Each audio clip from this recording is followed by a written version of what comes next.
నిత్య పూజలివివు నేరిచినను ప్రత్యక్షమైనట్టి పరమాత్మునికి నిత్య పూజలివివు.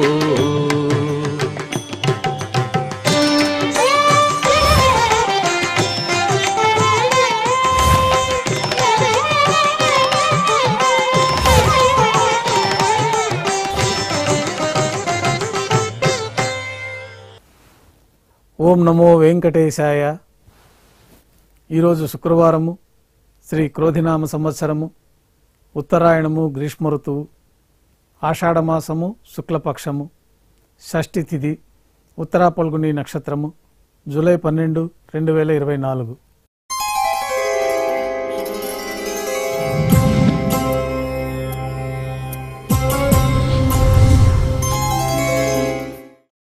ఉభయ దైవేలతో శ్రీ మలయప్ప స్వామివారు బంగారు తిరిచిపైన వేంచేస్తారు. మేళతాళాలతో ఊరేగింపుగా విమాన ప్రదక్షిణంగా సంపంగి ప్రాకారంలో గల కళ్యాణ మండపానికి చేరుకుంటారు. కళ్యాణోత్సవం ప్రారంభమవుతుంది. పుణ్యాహవాచనము, సద్యోంకురార్పణము, రక్షాబంధనము, అగ్నిప్రతిష్ఠ, స్వామివారికి అమ్మవార్లకి నూతన పట్టు వస్త్రాల సమర్పణ, మహాసంకల్ప పఠనము, మాంగళ్యాలకి అభిషేకము, ఆరాధన నిర్వహించిన తర్వాత స్వామివారి తరఫున మాంగళ్యాలను అమ్మవారికి సమర్పణ, కర్పూర నీరాజనము, విశేషమైన హోమాలతో పూర్ణాహుతి పూర్తయిన తర్వాత మాలా పరివర్తనం అనే కార్యక్రమాన్ని నిర్వహించి అమ్మవార్లని స్వామివారి చెంతకు చేర్చి ఈ సందర్భంగా అక్షతారోపణం అనే వైదిక కార్యక్రమాన్ని నిర్వహించి కర్పూర నీరాజనము, నైవేద్యము, తిరిగి కర్పూర నీరాజనంతో కళ్యాణోత్సవం పూర్తి అవుతుంది.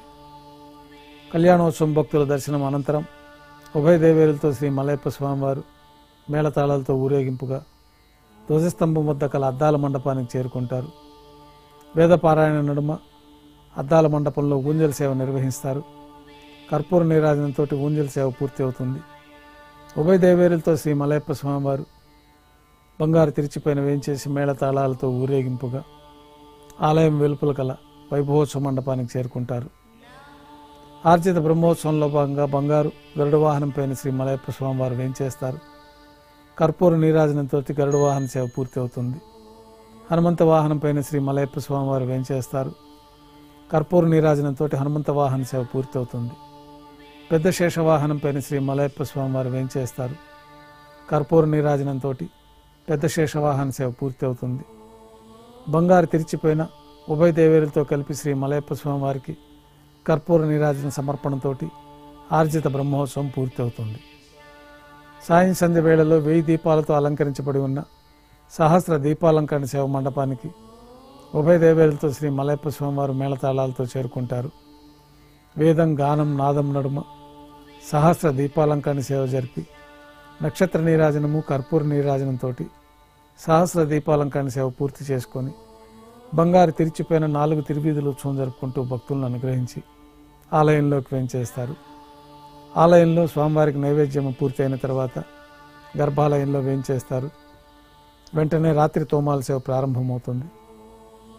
ఉదయం సమర్పించిన పుష్పమాలికలన్నీ సల్లింపు చేసుకొని గర్భాలయాన్ని శుద్ధి చేసుకొని పంచపాత్రలో శుద్ధ తోయాన్ని నింపుకొని శ్రీ వైకానస భగవత్ శాస్త్రోక్తమైన ఉపచారములు స్వామివారికి ఉత్సవమూర్తులకి సమర్పించి స్వామివారికి ఉత్సవమూర్తులకి నూతన పుష్పమాలికలతో అలంకరణ జరిపి చతుర్వేద మంత్రాలతో మంత్రపుష్పాన్ని సమర్పించి నక్షత్ర నీరాజనము, కర్పూర నీరాజనంతో రాత్రి తోమాల సేవ పూర్తి అవుతుంది.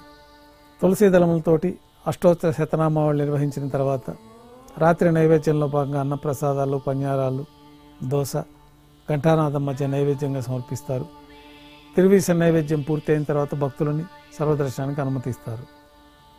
కొద్ది విరామం తర్వాత ఏకాంత సేవలో భాగంగా రాత్రి సమర్పించిన పుష్పమాలికలన్నీ సల్లింపు చేసుకొని గర్భాలయాన్ని శుద్ధి చేసుకొని పంచపాత్రలో బ్రహ్మ తిరువారాధనకు బంగారు బిందులోని తీర్థాన్ని సమర్పించి ఏకాంత సేవలో భాగంగా బంగారు పట్టు పాన్పు పైన కౌతుక బేరమైన శ్రీ భోగ శ్రీనివాసమూర్తి వారిని వేంచేపు చేసి దారోష్ణమైన గోక్షీరము, జీడిపప్పు, ద్రాక్ష, బాదం పప్పు కలిపిన మిశ్రమం నైవేద్యంగా సమర్పించి కర్పూర నీరాజనంతో ఏకాంత సేవ పూర్తి అవుతుంది.